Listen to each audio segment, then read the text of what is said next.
জুলাই বিপ্লব এবং চাওয়া পাওয়া। অ্যাডভোকেট সাবিকুন নাহার মুন্নি। ১৩ জুন ২০২৫ সকাল ৮টা বেজে ৩৪ মিনিট। অ্যাডভোকেট সাবিকুন নাহার মুন্নি। নির্মমতার পাষণ্ড হাতিয়ার আর অস্ত্রবিহীন জনতার অসম যুদ্ধে বিজয় এসেছে আজ মহিয়ান গরিয়ান হয়ে। রাত কেটেছে বন বাদারে, মুক্তি পাগল জনতার দলে মামলা, হামলা, গুম, খুনের মগের মুল্লুকে। গায়েবী মামলার ঢোলে। আয়নাঘরের অন্ধ প্রকোষ্ঠে, নিরাপরাধ নেতৃত্ব সব ফাঁসির কন্ডেম সেলে। পৈশাচিক নির্যাতনের নির্মম ইতিহাস সমগ্র বিশ্ব স্তম্ভিত হল। জেনে সব অকল্পনীয় উপন্যাস। ২৪ জুলাই বিপ্লব একটি জাতীয় চেতনার নাম। ২৪ জুলাই বিপ্লব স্বৈরশাসনের বিরুদ্ধে আপামর ছাত্র জনতার ক্ষোভের বিস্ফোরণের নাম। ৩৬ জুলাইয়ের স্বাধীনতা নতুন বলয়ে, নতুন অক্ষরে লিখা। ৭১ দেখেনি যে নতুন প্রজন্ম, রক্তের বিনিময়ে দেখেছে ২৪ বিজয়গাথা। শত শত আবু সাঈদ আর মুগ্ধের আত্মদান ২৪ স্বাধীনতায় পেয়েছে এক নতুন প্রাণ। বিস্ময়কর গণ অভ্যুত্থান। ৩৬ জুলাইয়ের ছাত্র জনতার আন্দোলন বিশ্বের বুকে একটি বিস্ময়কর গণ অভ্যুত্থানের নাম। ৩৬ জুলাই কোটি কোটি মানুষের বুকে নূতন আশার সঞ্চার করেছে। ২০২৪ সালের ৫ই জুন থেকে ৫ আগস্ট পর্যন্ত রক্তাক্ত গণ অভ্যুত্থানের মধ্য দিয়ে বিগত ১৬ বছরের স্বৈরাচার ফ্যাসিস্ট শাসনের অবসান ঘটেছে। ঐতিহাসিক এই বিপ্লবের সূচনা হয়েছিল সরকারি চাকরিতে কোটা পদ্ধতি বাতিলের দাবি আন্দোলনের মধ্য দিয়ে। পরে স্বৈরাচারের কঠোর অবস্থানের কারণে এই আন্দোলন আরও প্রবল থেকে প্রবল হয়ে ২৪ ৫ আগস্ট চূড়ান্ত রূপ লাভ করে। ২,০০০-এরও বেশি মানুষকে হত্যার পরও ক্ষমতার মসনদে টিকতে না পেরে জনতার রোষে অবশেষে পদত্যাগ করে ভারতে পালিয়ে যেতে বাধ্য হয় ইতিহাসের অত্যাচারী ক্ষমতালোভী লেডি হিটলার। বিপ্লব ও তার লক্ষ্য সাধারণত বিপ্লব হচ্ছে রাজনৈতিক ক্ষমতা বা প্রাতিষ্ঠানিক কাঠামোতে একটি মৌলিক সামাজিক পরিবর্তন, যা তুলনামূলকভাবে সংক্ষিপ্ত সময়ে ঘটে এবং জনগণ চলমান কর্তৃপক্ষের বিরুদ্ধে বিদ্রোহ করে জেগে ওঠে। জুলাই বিপ্লব শব্দটা শুনলেই যেন চোখে ভেসে ওঠে ইতিহাসে ঘটে যাওয়া ফরাসি বিপ্লব, রুশ বিপ্লব সহ পারস্য বিপ্লবের চিত্র। স্বাধীন বাংলাদেশ প্রথম ছাত্র জনতা অভ্যুত্থান দেখেছিল ১৯৯০ সালে। স্বৈরাচার এরশাদ পতনের সময় এবং প্রায় ৩৫ বছর পর ২০২৪ জুলাইয়ে এসে ছাত্র জনতার অভ্যুত্থান হল।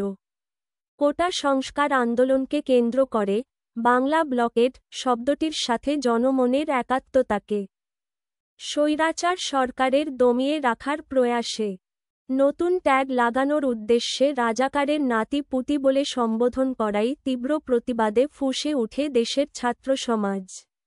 ঢাকা বিশ্ববিদ্যালয় ছাত্রী হলে থালা বাসনের বাদ্যযন্ত্রের হুঙ্কারে হাজারো তরুণ সুর মিলাল। তুমি কে? আমি কে? রাজাকার? রাজাকার কে বলেছে? কে বলেছে স্বৈরাচার? স্বৈরাচার জেগে উঠল জেনারেশন জেন জেড। ২৪ গণ অভ্যুত্থানে অনলাইনে আসক্ত জেনারেশন হিসেবে গালি খাওয়া তরুণ ছাত্র সমাজকে যেভাবে জেগে উঠতে দেখেছি, সেটা ছিল সত্যিই বিস্ময়কর।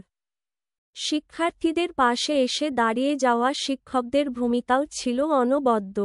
তাদের মাঝে অনেকেই হয়ে উঠেছিলেন এই আন্দোলনের একজন রোল মডেল।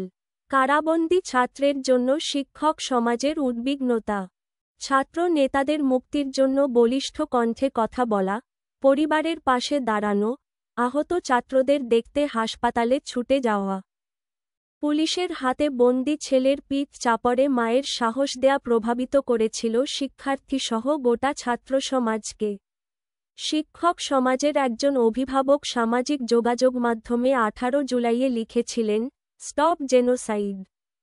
ওরা সন্তান আপনার, আমার, আমাদের, গোটা বাংলাদেশের। আহত হল স্বপ্নরা, বুলেটের আঘাতে উড়ে গেল কত প্রাণ, কত চোখ, কত স্বপ্ন।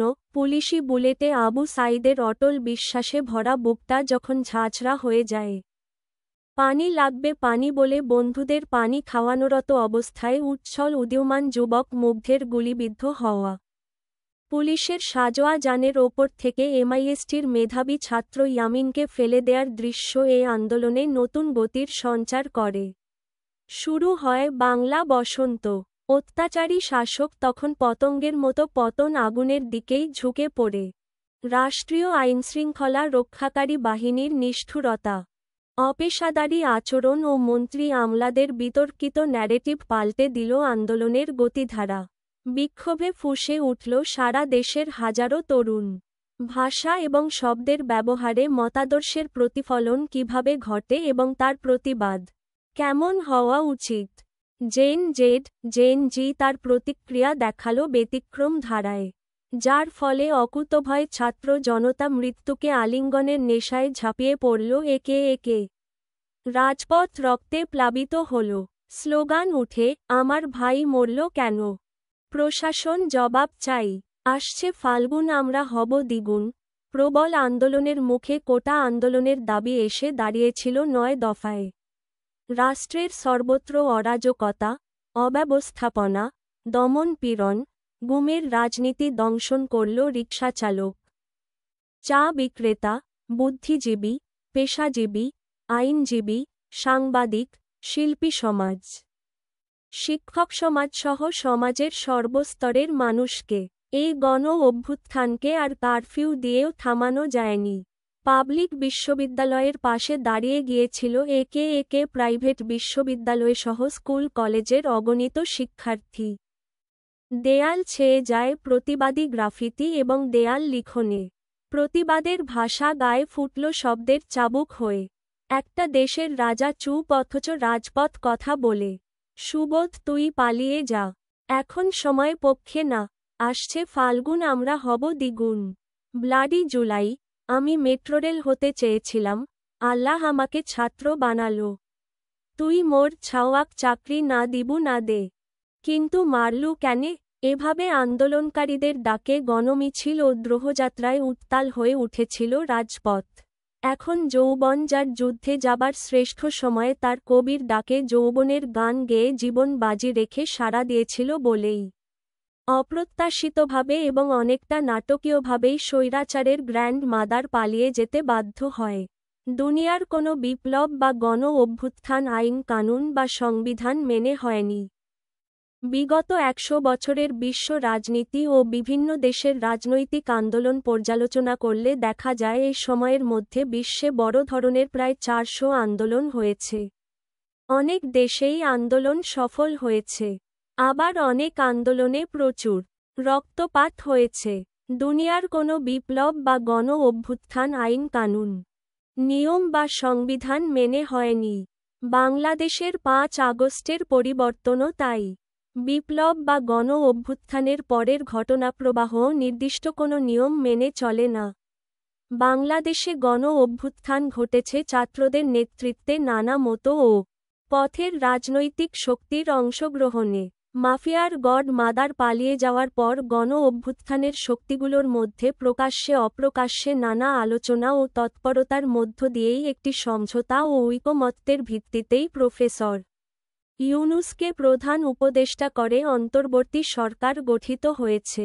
সরকার এখন নানা চাপে। বিপুল জনসমর্থন নিয়ে দায়িত্ব গ্রহণ করা এই সরকার এখন নানা চাপে। বিপ্লবোত্তর বাংলাদেশে স্বাধীনভাবে মত প্রকাশের স্বাধীনতা, সমালোচনা ও দাবি উপস্থাপনের সুযোগ পেয়ে সকল পক্ষই যেন নানান দাবি দাওয়া নিয়ে রাস্তাঘাট অবরোধ করে জনজীবনে দুর্ভোগ সৃষ্টি করছে। এক্ষেত্রে আগে ঘরের আবর্জনা পরিষ্কার করতে হবে সরকারকে।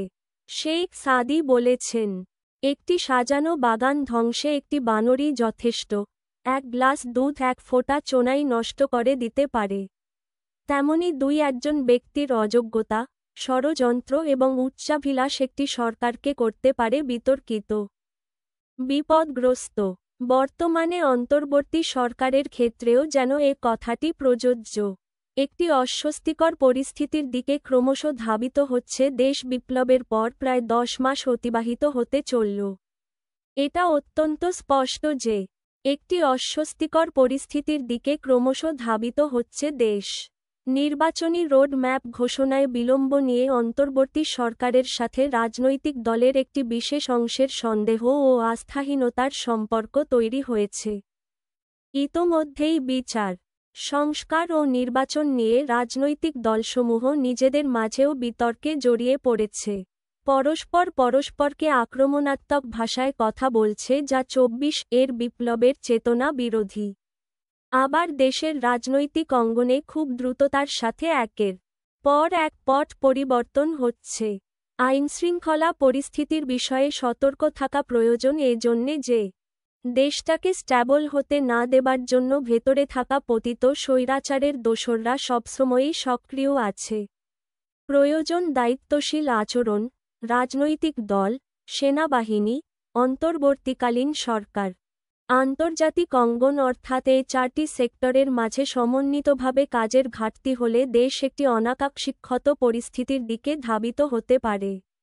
তাই সবাইকে দায়িত্বশীল আচরণ ও বাস্তবতার নিরিখেই সমাধানমূলক ভূমিকা পালন করতে হবে। আমাদের মনে রাখতে হবে যে ব্যক্তির চেয়ে দল বড়, দলের চেয়ে দেশ। দেশের এই সংকটময় পরিস্থিতি উত্তরণে সর্বদলীয় বৈঠকের মাধ্যমে জাতীয় সংলাপের আয়োজন করে গুরুত্বপূর্ণ ও মৌলিক বিষয়ে ঐকমত্যে আসতে হবে রাজনৈতিক দলগুলোকে। এর জন্য প্রয়োজন জাতীয় ঐক্য। অন্তর্বর্তী সরকার গঠিত ঐকমত্য কমিশন মৌলিক বিষয়ে সকল দলের মাঝে ঐক্য গঠনের প্রচেষ্টা চালিয়ে যাচ্ছে। মানসিকভাবে ভেঙে পড়েছে জুলাই অভ্যুত্থানে আহত বীর যোদ্ধারা। সবচেয়ে দুঃখজনক বিষয় হচ্ছে, যাদের আত্মত্যাগ, তিতিক্ষা, রক্তপাত ও অঙ্গহানির মধ্য দিয়ে জুলাই বিপ্লব সফল হয়েছিল, তাদের চিকিৎসা ও পুনর্বাসনের ব্যাপারে সীমাহীন উদাসীনতা লক্ষ্য করা যাচ্ছে। শহীদ পরিবারগুলো আর্থিকভাবে কিছুটা সহায়তা পেলেও মানসিকভাবে ভেঙে পড়েছে। জুলাই অভ্যুত্থানে আহতরা সম্প্রতি শহীদ সোহরাওয়ার্দী মেডিকেল কলেজ হাসপাতালে চিকিৎসাধীন চোখ হারানো ৪ তরুণের বিষপানে আত্মহত্যার চেষ্টা, তারই করুণ প্রকাশ। ভবিষ্যৎ জীবন নিয়ে শঙ্কায় দিন পার করছে তারা। পুনর্বাসনের পদক্ষেপ না নেওয়ায় রাজধানীর জাতীয় চক্ষুবিজ্ঞান ইনস্টিটিউটে চিকিৎসাধীন ৪ তরুণের মতো আহত ৫৫ জন মানসিকভাবে ভেঙে পড়ছে। তাদের অভিযোগ, দীর্ঘ ৯ মাসেও উন্নত চিকিৎসা বা পুনর্বাসন বিষয়ে সরকারের পক্ষ থেকে কার্যকর কোনো পদক্ষেপ নেওয়া হয়নি। জুলাই অভ্যুত্থানে আহত নিহত জাতীয় বীরদের প্রতি সরকারি উদ্যোগে জরুরি মানসিক সাপোর্ট, চিকিৎসা সহায়তা ও পুনর্বাসনমূলক পদক্ষেপ গ্রহণ করা প্রয়োজন। ঐক্যের শক্তিকে বিভক্ত করার ষড়যন্ত্র করে জুলাই ঐক্যের শক্তিকে বিভক্ত করে কিছু মহল রাষ্ট্র পরিচালনার চিন্তা করছে। কিন্তু সেটা হতে দেয়া যাবে না। আবার অনেকেই দীর্ঘ মেয়াদে ক্ষমতায় থাকার অভিপ্রায় নিয়ে প্রকাশ্যে কথা বলছেন। এর ফলেই তৈরি হচ্ছে রাজনৈতিক অস্থিরতা। এই কারণেই রাজনৈতিক বিভক্তি বাড়ছে, অর্থনৈতিক সংকট তীব্র হচ্ছে, বিভিন্ন ধরনের সমস্যা তৈরি হচ্ছে। মৌলিক সংস্কার বাদ দিয়ে এ মুহূর্তে নারী সংস্কার কমিশন কেন গঠন করা হলো? এটার কি প্রয়োজন ছিল? এই ধরনের সরকারি পদক্ষেপে জনতার মাঝে নেগেটিভ ইমপ্রেশন গ্রো করছে।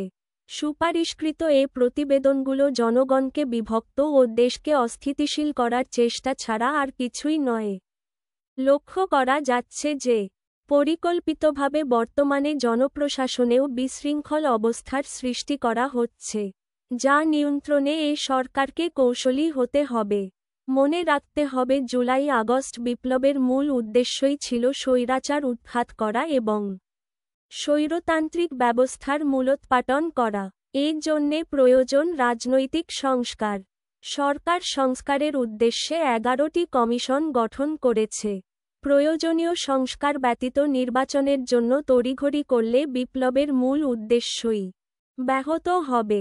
প্রকৃত অর্থে এই মুহূর্তে অন্তর্বর্তীকালীন সরকারের উচিত অপ্রয়োজনীয় কাজ বাদ রেখে প্রয়োজনীয় সংস্কার, গণহত্যার বিচার ও একটি গ্রহণযোগ্য নির্বাচনের মধ্য দিয়ে জুলাইয়ের চেতনা বাস্তবায়ন করা।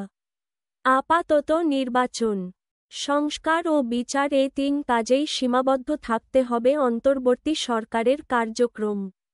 ঐক্যশক্তির মাধ্যমেই স্বপ্ন বাস্তবায়ন হতে পারে। জুলাই ঐক্য এর পক্ষে বৃহত্তর গণজাগরণ গড়ে তোলার মধ্য দিয়েই কেবল সে স্বপ্ন বাস্তবায়ন হতে পারে। আমাদের আত্মপর্যালোচনা করতে হবে ৪৭, ৫২, ৭১, ৯০ পেরিয়ে ২৪ এর আন্দোলনে এসে ইতিহাস কি ভুলে যাচ্ছি, নাকি ভুল পথে পরিচালিত হচ্ছি? রাজনৈতিক শক্তিগুলোর ক্ষুদ্র স্বার্থ, দ্বন্দ্ব ও পারস্পরিক অবিশ্বাস গণতান্ত্রিক উত্তরণের পথকে বারবার ঝুঁকির মধ্যে ফেলছে। জুলাই ঐক্যের শক্তিকে বিভক্ত করে পতিত স্বৈরাচার অন্যের কাঁধে ভর করে আবারও সংগঠিত হবার চেষ্টা চালাচ্ছে। কোনো ব্যক্তি বা গোষ্ঠীর স্বার্থের জন্য যেন এই ঐক্য বিনষ্ট না হয়। এখন প্রয়োজন যেকোনো পরিস্থিতিতে সর্বমহলের রাজনৈতিক প্রজ্ঞা ও সংযম অবলম্বনপূর্বক পারস্পরিক মজবুত সম্পর্কের মাধ্যমে সহাবস্থান। রাজনৈতিক দলগুলো নীতিগতভাবে একমত হয়েছে। প্রত্যেকটি দলই চায় সরকারের একটি সুনির্দিষ্ট ও দৃশ্যমান কর্মপরিকল্পনা। রাজনৈতিক দলগুলোর সাথে প্রথম পর্বের আলোচনা শেষে এখন দ্বিতীয় পর্বের আলোচনার মধ্য দিয়ে জুলাই মাসের মধ্যেই একটি জাতীয় সনদ তৈরি করা সম্ভব হবে। এই জাতীয় সনদ তৈরি হবার পরই দেশে একটা নির্বাচনের পরিবেশ তৈরি হবে। রাজনীতিতে মতপার্থক্য থাকবেই। যেকোনো সংকটকালে সকল ধরনের বিভেদ অতিক্রম করে ঐক্যবদ্ধ হওয়াই আমাদের জাতীয় চরিত্র। আমরা অতীতেও যেকোনো দেশবিরোধী ষড়যন্ত্রের বিরুদ্ধে একত্রিত হয়েছি, এখনও হচ্ছি। গণ অভ্যুত্থানের সব দল, ফ্যাসিবাদবিরোধী রাজনৈতিক শক্তি এবং দেশপ্রেমিক জনগণ মিলিতভাবে সকল ষড়যন্ত্র প্রতিহত করতে হবে। প্রয়োজন এখন ব্যক্তি ও দলীয় স্বার্থের ঊর্ধ্বে ওঠে ঐকমত্যের রাজনীতি, যেটা গণতান্ত্রিক উত্তরণের পথকে সহজ করবে। আশা করি অন্তর্বর্তী সরকার সাহসের সাথে জনগণ প্রদত্ত দায়িত্বকে আমানত হিসেবে গ্রহণ করে শক্ত হাতে যথাযথ পদক্ষেপের মাধ্যমে দেশ ও জনগণের উদ্বেগ ও উৎকণ্ঠা দূর করবেন। সরকার পরিচালনায় জবাবদিহি এবং স্বচ্ছতা অত্যন্ত গুরুত্বপূর্ণ। দল ও প্রতিষ্ঠানগুলোর সঙ্গে সরকারের যাতে দূরত্ব না বাড়ে সেদিকে বিশেষ দৃষ্টি দেয়া প্রয়োজন। এই সরকার সফল কি ব্যর্থ তার চূড়ান্ত মাপকাঠি হল নির্বাচন কতটা অবাধ, সুষ্ঠু, নিরপেক্ষ এবং অংশগ্রহণমূলক হয়েছে। সরকার যদি সেটি করতে পারে তাহলে এই সরকারকে ইতিহাসে সবাই সম্মান করবে। আর যদি সেটা করতে ব্যর্থ হয় তাহলে বিপ্লবী জনগণ আবারও হয়তো রাজপথে নেমে আসবে। ইতিহাসের এক যুগ সন্ধিক্ষণে দাঁড়িয়ে বাংলাদেশ আজ ইতিহাসের এক যুগ সন্ধিক্ষণে দাঁড়িয়ে। ৩৬ জুলাই শুধু বাংলাদেশের জন্য নয়, সমগ্র বিশ্বের কাছে রোল মডেল। স্বৈরাচারী শাসন, দুর্নীতি আর আগ্রাসনের বিরুদ্ধে সংঘটিত এর অবিস্মরণীয় বিপ্লব। তাই জুলাই বিপ্লবের সাথে বিশ্বাসঘাতকতা হবে এমন যেকোনো কাজ থেকে দূরে থাকতে হবে। জাতীয় চেতনায় জুলাইকে ধারণ করা ও চিরভাস্বর করে রাখার দায়িত্ব দল মতো নির্বিশেষে সকলের। ৩৬ জুলাই নতুন প্রজন্মের জন্য গর্ব ও অনুপ্রেরণার উৎস হয়ে থাকবে। ঐক্যবদ্ধ তারুণ্যের শক্তি যে সমুদ্রে তরঙ্গের গতিকেও রুখে দিতে পারে, ৩৬ জুলাই তার শ্রেষ্ঠ প্রমাণ।